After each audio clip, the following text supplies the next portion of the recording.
Estamos siendo bombardeados, y no es una exageración, bombardeados constantemente por los mismos símbolos una y otra vez, en todas partes, a nivel inconsciente.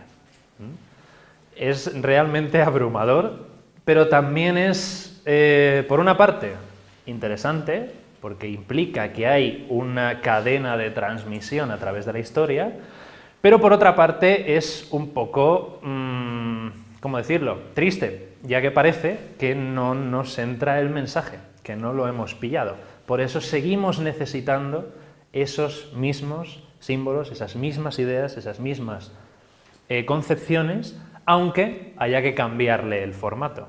De hecho, a día de hoy ya seguramente cada vez son menos los niños a los que les leen cuentos y más a los que les compran videojuegos. Pero se sigue dentro de esta misma idea, de esta misma concepción. Los videojuegos, las películas, los libros, las grandes sagas literarias, cinematográficas, hasta la música, todas ellas tienen claves simbólicas que han aparecido en las tradiciones mitológicas de nuestros antepasados y que se repiten a día de hoy. Es también un curso anual, pero va a estar mucho más dividido y mucho más fragmentado. La idea es, por supuesto, con visos de futuro. Si este año funciona bien, continuar el año que viene planteando nuevos temas, por así decirlo. Efectivamente, uno de los que más se van a repetir es el viaje del héroe. Y el viaje del héroe es importante porque todos somos héroes y heroínas. Todos, no hace falta medir 2 metros y ser capaz de arrancarle la cabeza a un dragón con las manos desnudas. Esto es lo que Joseph Campbell denominó el mito único.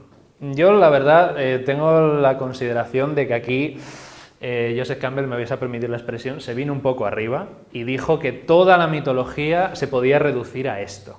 Bueno, gran parte sí. Yo creo que no toda, pero hay una parte muy importante que efectivamente remite a una idea que atañe a nuestra conciencia y a nuestra psicología última. Empezando con 3 fases importantísimas. ¿Sabéis que se concibe que todos los seres humanos a lo largo de su vida se producen cambios? Esto no vengo yo aquí a descubriros América. Todo esto lo sabemos. La idea es cómo catalogar esos cambios, cómo afrontarlo y qué impresiones dejan en nuestra psique, en nuestra mente o incluso en nuestro físico. Joseph Campbell dividió los cambios en estos 3 campos, de la salida, la iniciación y el regreso. Por resumirlo, lo desarrollaremos en clase, pero por resumirlo, la salida es estar sentados en el sofá de nuestra casa, cómodamente, y que de repente ocurra algo que nos empuje a lanzarnos a una actividad, a una tarea, que no tenemos muy clara cómo va a salir. La llamada de la aventura. Ese es el hecho que se considera mágico, siempre, en el cual se insta al héroe a abandonar lo que actualmente se denomina la zona de confort, que es un término tan moderno y que en realidad viene existiendo toda la vida, o sea, la zona de confort, y se le insta a embarcarse en una aventura que le va a permitir alcanzar la trascendencia, es decir, mejorarse a sí mismo. Rechazo a la llamada, siempre, de una manera o de otra, personal o por terceras personas. Podemos nosotros decir, no, yo estoy muy a gusto donde estoy, no me apetece y no me interesa hacer eso, o otros que nos impidan, que nos prohíban, que nos coarten o que nos intenten disuadir del hecho. Podemos hacer caso al rechazo a la llamada. Esto tampoco es ni mejor ni peor. Hay algunos que están aquí constantemente y se pasan toda la vida aquí. Hay otros que van por aquí, otros por aquí y otros que no han empezado ni siquiera saben dónde están. Pero tampoco importa y nunca es tarde para comenzar. Sea como sea, en lo que nos atañe, todos los viajes del héroe se van a completar. Porque si no, imaginad qué aburrimiento de película o qué aburrimiento de libro, ¿no? Un personaje que esté sentado en el sofá de su casa y 250 páginas el hombre diciendo que no se levanta y que no se levanta. En el momento en el que se supera el rechazo a la llamada por cualquier método, aparece lo que Campbell denomina ayuda sobrenatural, que no necesariamente tiene por qué ser sobrenatural. Aparece representado normalmente en la figura del mentor, del maestro. ¿Sabéis este dicho, que se dice que es africano, que dice que cuando el alumno está preparado, el maestro aparece. Esa es la ayuda sobrenatural. No es que se piense que una persona, cuando haya adquirido las herramientas mentales y espirituales y haya adoptado una actitud óptima para recibir el cambio, de repente llegue una persona y le diga: hola, vengo a acogerte bajo mi ala. No. Lo que quiere decir ese dicho es que si esa persona tiene esa predisposición mental, absolutamente todo va a ser su maestro. Ese es el punto. De absolutamente todo podrá extraer una enseñanza. En el caso de las sagas que nos van a ocupar, en prácticamente todas, si no en todas, esa ayuda sobrenatural estará encarnada por un personaje. Entonces, esta es la salida: abandonar el mundo que conoce y embarcarse en uno completamente desconocido.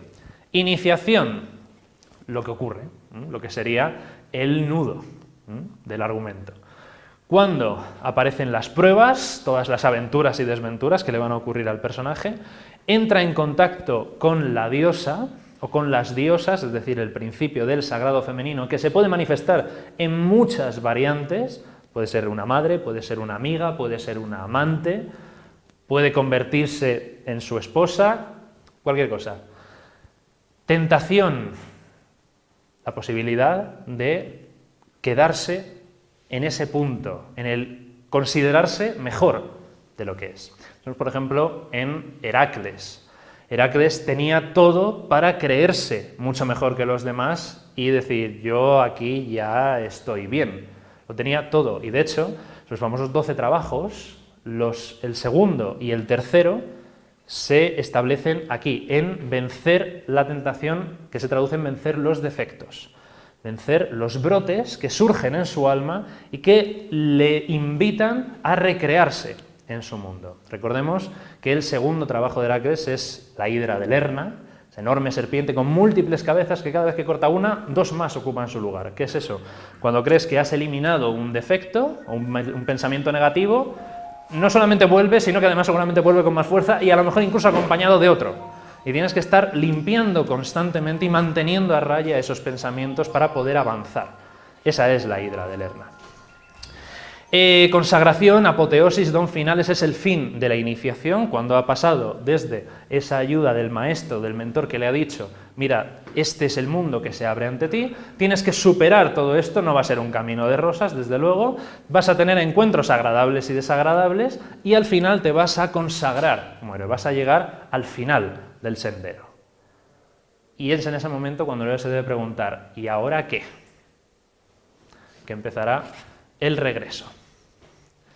Lo primero es la negativa a regresar, indudablemente. Pensad en Buda. Cuando Buda alcanza el nirvana, después de haber estado meditando durante años debajo del árbol, dice: ostras, y ahora cualquiera vuelve a ese mundo de enfermedad, vejez y muerte.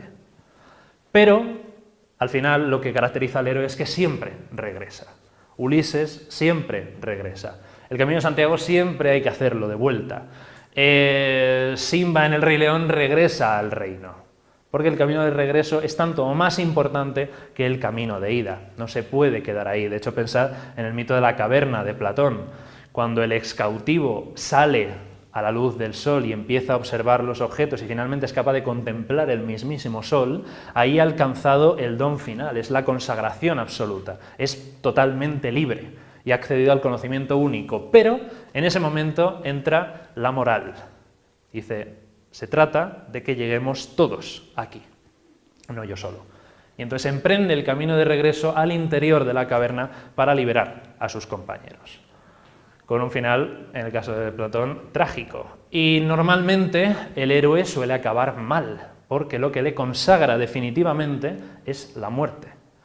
Cuando ya se ha convertido en el maestro de dos mundos y adquiere la libertad para vivir, es en ese momento cuando lo único que le queda es morir y acceder a un plano superior de existencia. Pensad en todas las apoteosis que podéis imaginar, ¿eh? Osiris muere, resucita y se convierte en Dios. Heracles muere, resucita y es ascendido a los cielos. Jesucristo muere, resucita y es ascendido. Es decir, se reproduce un patrón que es precisamente este, es el que consagra al héroe de forma definitiva, la muerte de su envoltura carnal y la, literalmente, apoteosis, es decir, conversión en Dios. En ese momento pasa a formar parte de una realidad muy superior al mundo terrenal. El propio Buda, cuando fallece con 80 años, accede al paranirvana, es decir, se separa definitivamente de la rueda de samsara, del ciclo de reencarnaciones, y accede a un nivel de conciencia superior, en el que ya no debe reencarnarse nunca más para tener que volver a hacer todo esto. Esta idea se va a repetir casi de forma obsesiva y compulsiva. El primer tema que nos va a ocupar es Matrix, sobre todo la primera película, y un poquito en menor medida, aunque también tendrá puntos dignos de comentario, la segunda y la tercera. Por supuesto, antes de cada clase, una semana antes, cosas así, yo esperaré que los que asistan y asistáis al curso vengáis con los deberes hechos, las películas vistas, porque si no, pues va a ser difícil que hablemos de ellas sin acceder realmente al sentido profundo que tienen. Matrix se puede resumir en estos grandes temas. Mitología mesiánica, de calle. Neo va a ser el Mesías. Oracular, también, va a tener mucha importancia a nivel profético. Y, por supuesto, transhumanista, la lucha del hombre y la máquina. Esta va a ser la primera, la que revolucionó el mundo del cine y nos revolucionó la mente a todos. De hecho, se utilizaba como ejemplo en las clases de filosofía, eso yo lo recuerdo, pero sabéis una idea hasta qué punto fue revolucionaria esta película. Y lo primero, como ya os he dicho, mete mucha influencia del cristianismo y sobre todo de la tradición mesiánica, también del judaísmo y del islam, claro. Habla mucho de lo que acabamos de comentar, del mito de la caverna, de cómo este buen hombre estaba aquí, encadenado, es liberado por este, que va a ser el mentor, el guía espiritual, y va accediendo poco a poco a la realidad plena, va conociendo, y su papel será no solamente liberarse a sí mismo, sino liberar a toda la humanidad.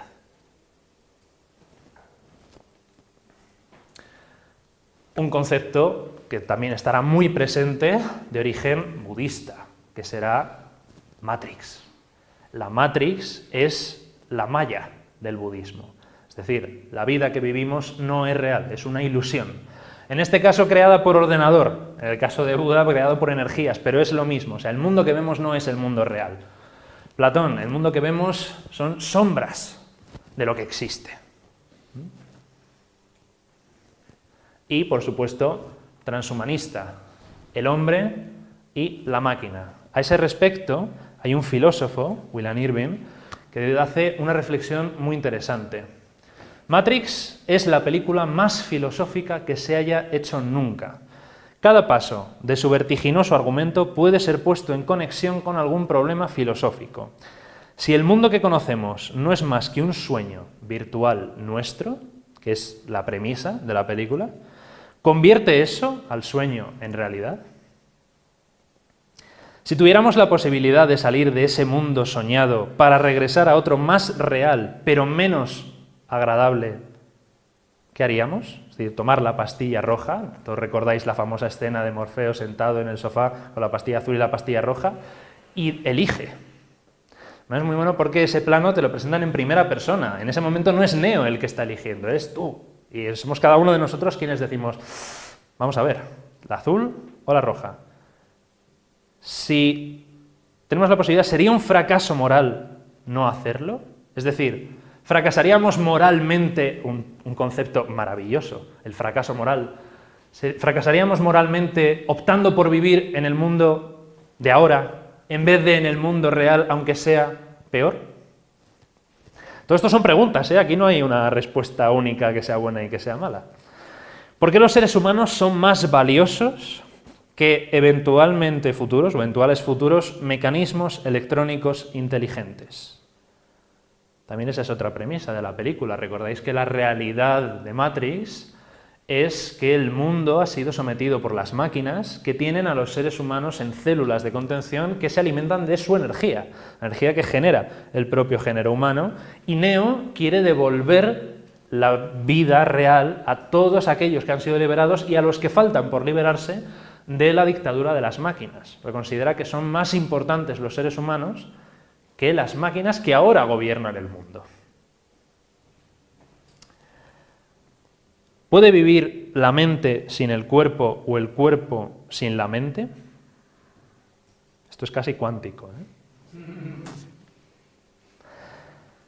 Claro, pues con esas preguntas sobre la mesa, que no son moco de pavo, nos embarcamos en el desarrollo de algunos de los personajes, cuyo diseño es insultantemente evidente.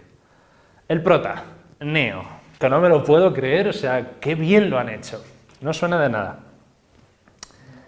El primer nombre, Tomás. Tomás. Pero no creyente, más que no creyente, es aquel que no se fía. Neo, al principio de la película, antes de conocer a Morfeo, antes de conocer a Trinity, es decir, antes de tener la llamada a la aventura, él, en su vida de Matrix, es un hacker que sospecha que el mundo en el que vive no es real. No tiene pruebas de ello, pero ya lo sospecha. Tanto es el incrédulo. Todo el mundo que le rodea son como nosotros. O sea, damos por sentado que, por supuesto, que este mundo y nuestras vidas son reales. Neo, desde el minuto 1 de la película, dice, aquí hay algo raro. La incredulidad de Tomás. El nombre no está puesto al azar. De hecho, en la Edad Media hubo una secta cristiana, los seguidores de Santo Tomás, que decían que él había sido el apóstol más dignificado porque con sus sentidos había accedido a la materia transfigurada. Había sido el único que había metido el dedo en la llaga de Cristo resucitado y eso le confería un rol más importante dentro de los apóstoles. Pero se busca esto, la idea de que Neo o Tomás duda del mundo en el que vive. Aquí tenéis más ejemplos de Tomás. Por cierto, Tomás le llamaban Dimos, que significa gemelo. Y claro, es interesante también gemelo de quién. Se suele decir que era gemelo de Santiago el Menor, pero también ha habido quien ha dicho que era el propio gemelo de Cristo, era el hermano de Jesús. Y yo creo que aquí los directores, ahora las directoras, van por ese camino, porque el rol de Neo es absolutamente mesiánico. Efectivamente va a ser, además, qué interesante, Anderson. Anderson es como nuestros apellidos terminados en EZ. Rodríguez, González, Ramírez, todo ello significa hijo de Rodrigo, hijo de Gonzalo, hijo de Ramiro. En los idiomas anglosajones, el Anderson es literalmente hijo de Andrés. Y Andrés, sé que esto es darle mucha vuelta, es buscarlo mucho, pero es perfecto. Andrés viene del término griego aner andros, que significa hombre. Literalmente su apellido es Tomás, hijo del hombre. Un título crístico. ¡Qué bueno! No solo eso, también tiene una A, que no se menciona en ningún momento de la película cuál es el segundo nombre de Neo. Thomas A. Anderson. La A es el alfa, el principio de todo, el nuevo Mesías, Neo, ese es.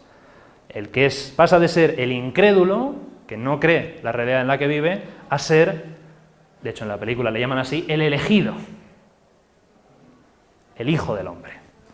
Maravilloso. Claro, además, qué bueno, y un momento en la película en el que Neo recibe un mensaje que le dice crípticamente, sigue al conejo blanco. Esa es la llamada a la aventura. El conejo blanco, al final resulta que el conejo blanco es un tatuaje que lleva la novia de un amigo suyo que se van a una discoteca y es ahí cuando conoce a Trinity primero. Pero seguir al conejo blanco nos remite, por supuesto, a Alicia en el País de las Maravillas y, sobre todo, el primer momento y la primera consecuencia de seguir al conejo blanco es el descenso. ¿El descenso a qué? A eso, al inconsciente. Tiene que bajar aquí, inciso. Cuando Alicia cae por el hueco de la madriguera, la historia termina cuando despierta. Pero es un sueño. Cuando Neo sigue al conejo blanco, conoce a Trinity y luego es llevado ante Morfeo, la conclusión, la consecuencia es que despierta también. Seguir al conejo blanco es un símil de descender al inconsciente. Es el descenso a los infiernos de Neo. Aquí lo tenéis también, estudios actualmente que dicen que nuestra mente consciente, lo que hacemos es un 10% de nuestro ser y lo que desconocemos de nosotros mismos es un 90%. Esto es terrible y maravilloso al mismo tiempo. La culpa es de este señor, Jung, que formuló no solamente eso, sino también esto. El inconsciente colectivo, que es el motivo por el cual estamos aquí y por el cual podemos hablar de mitología comparada. El cómo Neo va a descender a su propia consciencia, le van a decir, efectivamente, lo que creías es real, este mundo y tú mismo no eres quien crees ser, y yo te doy la capacidad de despertar y de acceder a la realidad, pero no va a ser agradable. Y Neo elige la pastilla que dio 3 películas. Neo tiene muchísimo más, pero tampoco quiero contarlo todo aquí porque si no hago spoiler y me saboteo a mí mismo. Claro, pero será muy interesante analizar los personajes que están perfectamente definidos todos. Neo es el Mesías, indudablemente. Morfeo va a ser el maestro, el mentor, el guía espiritual, el chamán, llamadle como queráis, el mago, el brujo, el que le va a enseñar todo. Y Trinity es el enlace entre Neo y su maestro, y posteriormente se va a convertir en su amante. Además da la casualidad de que son 3, y el nombre de Trinity pues, nos remite a Trinidad. Tercera persona de Trinidad, concretamente, Espíritu Santo. El Padre, el Hijo y el Espíritu Santo. El Espíritu Santo no era una paloma. Hay una frase muy buena, que es cuando Neo conoce a Trinity. Se conocen en esa misma discoteca donde ha seguido a su amigo y a su novia con el tatuaje del conejito blanco, y cuando le dice yo soy Trinity, al parecer Trinity también actuaba como hacker dentro de la Matrix y Neo la conocía, y cuando se ven por primera vez, Neo le dice creía que eras hombre, y Trinity responde todos lo creen. ¿Por qué? Porque en la tercera persona de la Trinidad, para los gnósticos, y esto tiene también mucho tema de gnóstico, la tercera persona de la Trinidad es la madre, es el sagrado femenino, no es un género neutro. Es más, hasta la iconografía de la paloma tiene fuertes reminiscencias a lo femenino. La diosa Afrodita griega tenía un carro tirado por palomas. La paloma es un animal del sagrado femenino. Y Trinity se va a convertir primero en el enlace y después en su amante. Ya profundizaremos en esa relación. Dificilísima la película, ¿no? Claro, es muy... Lo vamos a poner allí. Yo creo que no tengo capacidad para eso. Oye, sería bárbaro, perdón que interrumpa, Sí. sería bárbaro, no sé si esto es posible, pero poder visualizar las películas diferente con el grupo, ¿sabes? Ah. Si eso pudiéramos... Claro, hombre, posible es. Lo que ocurre es que o bien lo hacemos en 2 días, uno de visualización de la película y otro más cercano, una fecha cercana de coloquio. Lo digo por la amiga que tiene cada... Sí, no, sí, es que tiene mucho. Menuda descripción estás haciendo aquí, es que se te ponen los pelos de punta. Es que tiene mucho y es muy genial, es muy genial. Sobre todo la primera, que es un no parar. La segunda y la tercera se lo toman con más calma, pero tienen momentos también muy significativos. Sí, podemos mirarlo, claro que sí. Hombre, la idea es que nadie se quede sin verlas, porque si no las ves, es que esto no tiene ningún sentido, claro. Bueno, vamos a ver qué grupo se hace. Dependiendo del grupo que se haga, a lo mejor tenemos que hacer Sí, lo amoldamos. una especie de Lo amoldamos. mejora o cambio en el formato para que se pueda hacer esto posible. Vale, lo miramos entonces. Otro personaje, que es además el que en la primera película casi el que más rabia da, por encima del agente Smith, es Cifra, que no llegamos a saber su nombre real tampoco, ni falta que nos hace. Cifra, en el mundo de Matrix, implica serialidad. Cifra es la persona que, sabiendo la realidad, él es uno de los miembros de la tripulación de Morfeo, ha sido liberado de la Matrix antes que Neo, sabiendo la verdad, quiere volver al mundo ficticio. Es el malo de la película. el malo, ¿cuántos de nosotros, después de vivir la vida que tienen que llevar escondiéndose de las máquinas, luchando por sus vidas, huyendo, ocultándose con un estrés y un terror enorme, cuántos no querríamos volver aquí? Él efectivamente es el traidor, es el que va a entregar a Morfeo al agente Smith, que ahora hablaremos un poquito de él, a cambio de que el agente Smith le permita volver otra vez a Matrix, eso sí con las condiciones de vida mejoradas. Le pide que le convierta en un actor de éxito o en un músico famoso o en algo así, o sea, quiere cosas buenas. Lo interesante de este personaje es que es Judas. No solamente porque es el traidor, el que vende a, en este caso, su maestro, que también es Morfeo, sino porque además, y esto también es válido para Judas, sin él la transfiguración de Neo no sería posible. No hay película. ¿Cómo termina la primera de Neo? Neo muere. Neo es asesinado a tiros por el agente Smith y resucita. Y solo después de resucitar es cuando tiene el alcance total de visión de la Matrix. Pero sin este señor, eso no ocurre. O sea, es un personaje estrictamente necesario e importantísimo. A pesar de que cuando lo ves a todos nos cae fatal, pero cuando primero conoces sus motivos, que haciendo un poco de autocrítica podríamos decir, ostras, pues igual yo también lo haría, como que sin él sería imposible que Neo alcance la trascendencia. Su compañero de maldades, entre comillas, será el fantástico agente Smith, que es algo así como la policía de Matrix. Es un programa también informático que está obsesionado con capturar o con matar al señor Anderson, como llama constantemente a Neo. Él es seguramente la parte que mejor podemos identificar con el Saitán, con el oponente, con el adversario. De hecho, en la primera película tendrá ese papel, pero quedará muy atenuado porque Neo estará, sobre todo la trama centrada en su aprendizaje y en el periodo de iniciación.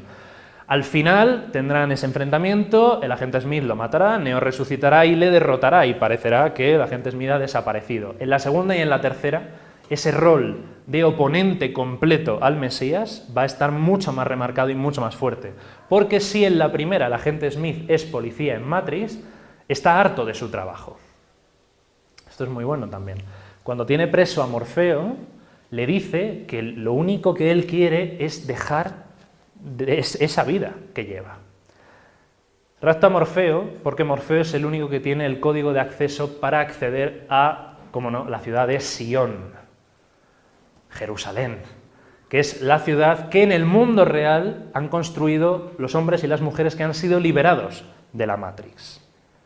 Y entonces el agente Smith trabaja para las máquinas que quieren destruir Sion y a todos sus habitantes, quieren erradicar esos gente que se ha liberado o reutilizarlas y volver a ponerles en los campos de cultivo. Este hombre está cansado de perseguir rebeldes y lo que quiere es acabar. ¿Qué ocurre? Cuando Neo le derrota, regresa en la segunda como un virus, como el programa que quiere conquistar Matrix, quiere convertirse en Matrix. Y ahí sí su rol de Saitán va a estar mucho más potenciado. Y un personaje que pasa un poquito de puntillas, pero las películas desde la segunda, pero que es fundamental, el cerrajero, tal y como se tradujo en España. El nombre en inglés revela mucho más, es The Keymaker, el creador de llaves. Porque un cerrajero, claro, si le llamamos cerrajero, podemos intuirlo, pero un cerrajero cambia o repara cerraduras. En cambio, el Keymaker lo que hace es literalmente crear llaves. Y las llaves sirven para abrir puertas y las puertas son el símbolo del cambio de conciencia. Las puertas de la percepción de las que hablaba William Blake. Él es el instrumento, es la herramienta que Neo necesita para acceder a la última etapa de su viaje. Por eso, cuando se abre la última puerta, el cerrajero muere.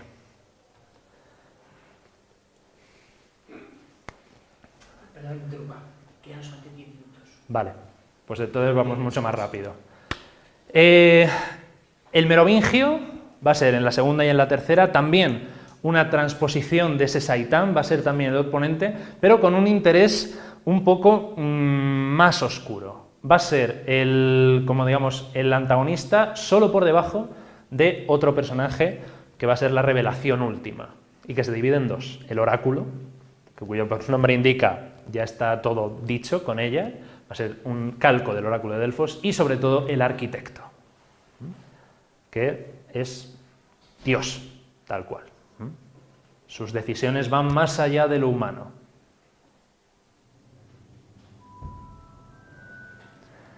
Segundo tema. Me enrollo mucho, me emociono, no me paráis. Y claro, y yo empiezo aquí y tal, y no hay manera. El segundo tema va a ser Harry Potter. Harry Potter, que nos va a llevar, por supuesto, al tema de la magia, el viaje del héroe, que hemos visto y que lo desarrollaremos exactamente con los puntos en los que la historia de Harry Potter enlaza con cada uno de los pasos, numerología y bestiario. Aquí tenéis cada uno de esos pasos. Como este también lo vamos a tener, podéis hacer, si queréis, el ejercicio de intentar identificar qué momento de la saga aparece reflejado en cada uno de los pasos. Vamos a ver algunas de las criaturas que Rowling diseñó y el por qué, qué significado pueden tener, como las acromántulas, el basilisco, el cancerbero, Fluffy, la manada de centauros del bosque prohibido o los famosos dementores. También el tema de la numerología, el por qué ellos son 3, por qué son 3 las reliquias de la muerte, por qué hay 4 casas, o por qué son 7 los horrocruxes o 7 los libros. El tema de los números también va a ser muy importante y revelador. Hablaremos también, por supuesto, de magos, de brujas y de alquimistas. Va a haber alquimistas famosos en la saga de Harry Potter. El más revelador es, sin duda, Nicolas Flamel. El primer libro es Harry Potter y la piedra filosofal. O sea, ¿qué más se puede decir?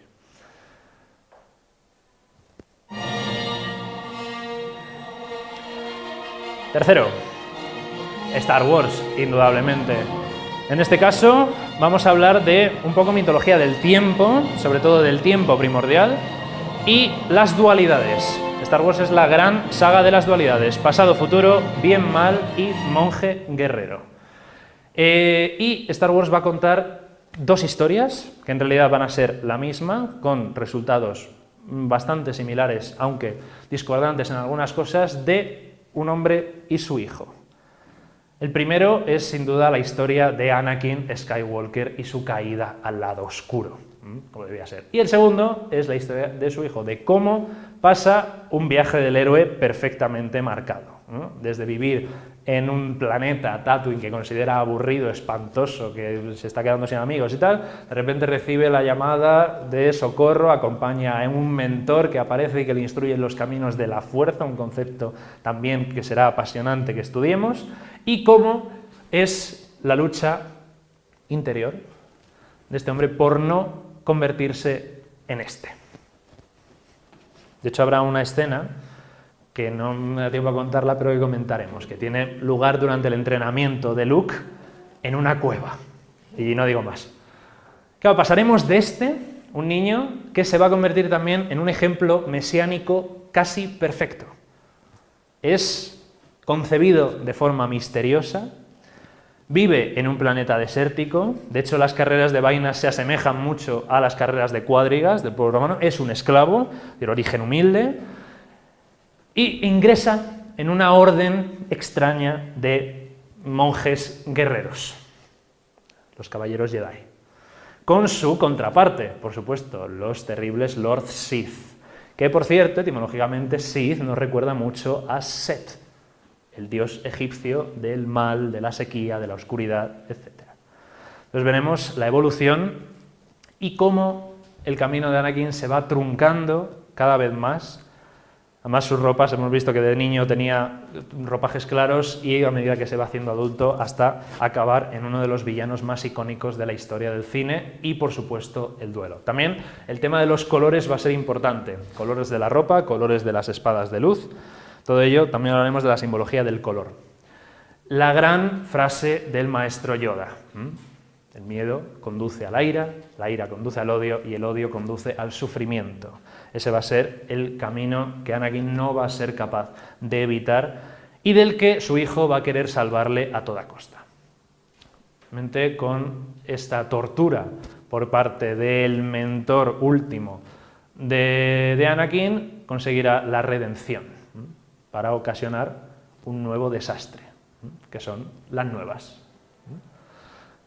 Tenéis el despertar de la fuerza, los últimos Jedi y veremos cómo avanza la saga.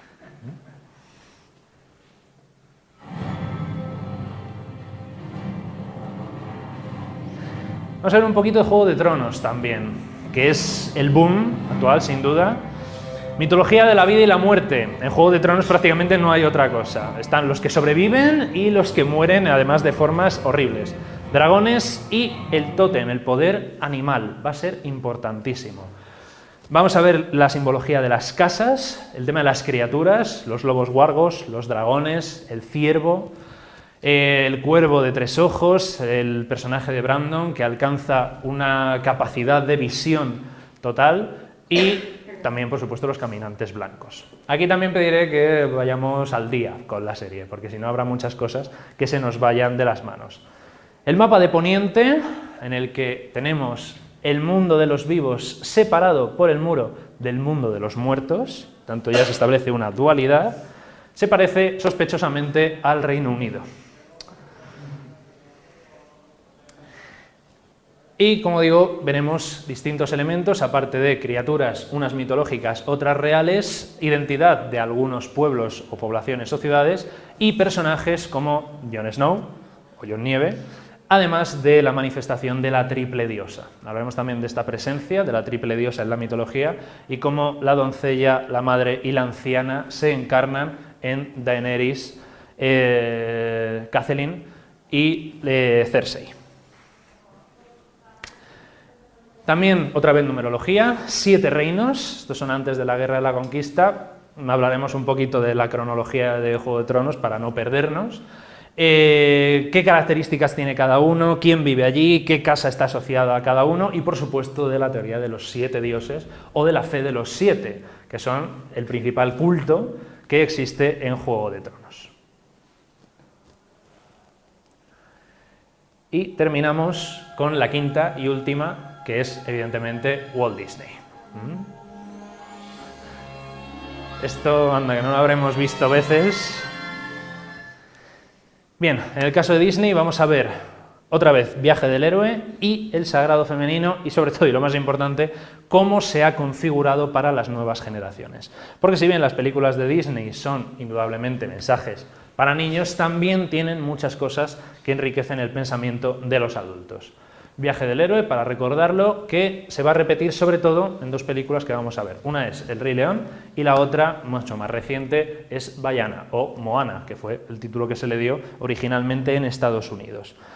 Solo a grandes rasgos tenemos, por ejemplo, la figura del mentor. En el caso del Rey León va a ser el sabio Rafiki y en el caso de Vaiana va a ser su abuela, Tala, la gran sacerdotisa del océano. Ella misma se define como la llaman, la loca de la aldea, y que va a ser en su forma astral quien ilustre a Vaiana en los misterios del océano y del mar. Además, a través de ellos, los protagonistas, Simba y Vaiana, van a tener acceso a los mundos sutiles, van a tener visiones de sus antepasados. En el caso de Simba será su propio padre, con esa aparición espectacular en los cielos, y en el caso de Vaiana será la visión de sus ancestros, de sus antepasados, el pueblo de navegantes y la línea de transmisión de conocimiento.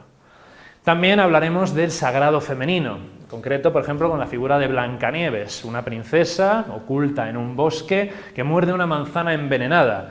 Enormes paralelismos con la historia de Eva.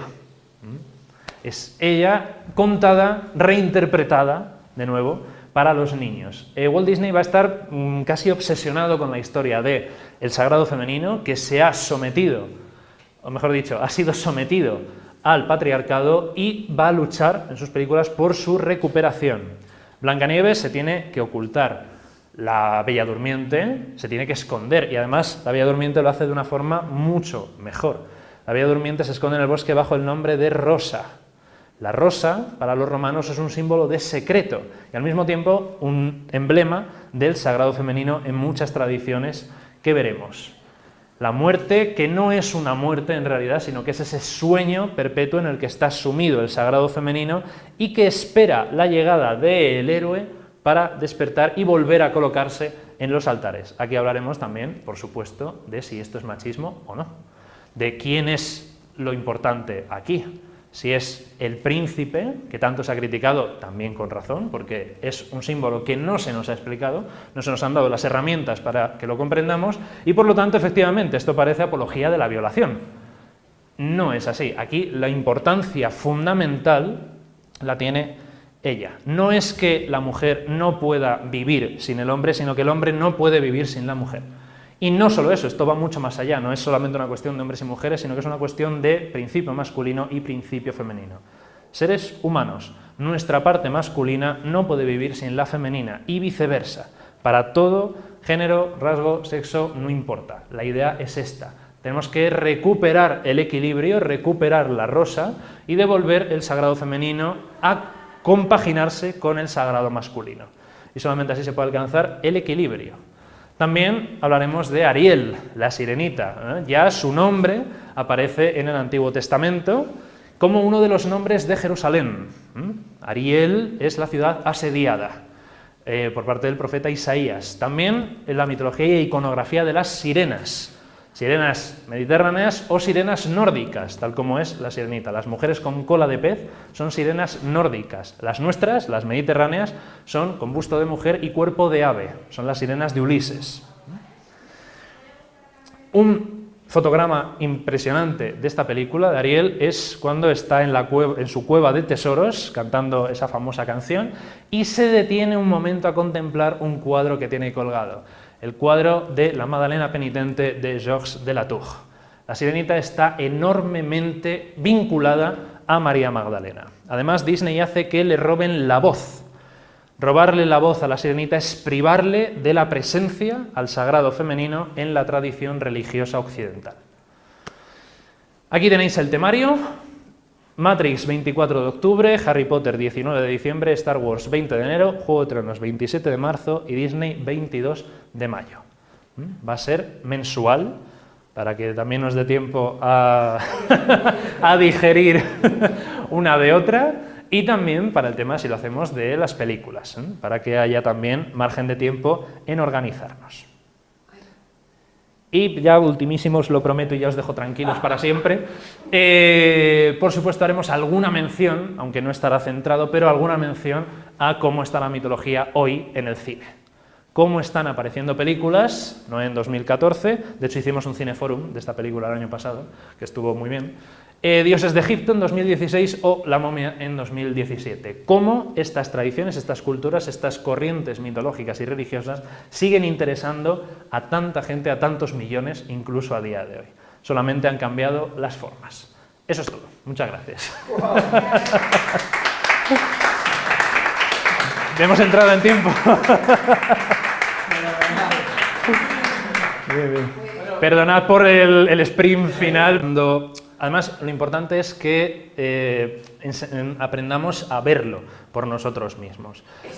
Claro. Eso es lo que veo complejo. Eso es, identificarlo. La entrada, el guión, si yo no me aclaro. Claro, o sea, ese es el objetivo último, eso sería, claro, lo ideal y lo maravilloso. No he visto la película, lo de Harry Potter, de ver mis nietos ya, está bueno. Pero Juego de Tronos tampoco sé de qué va el asunto.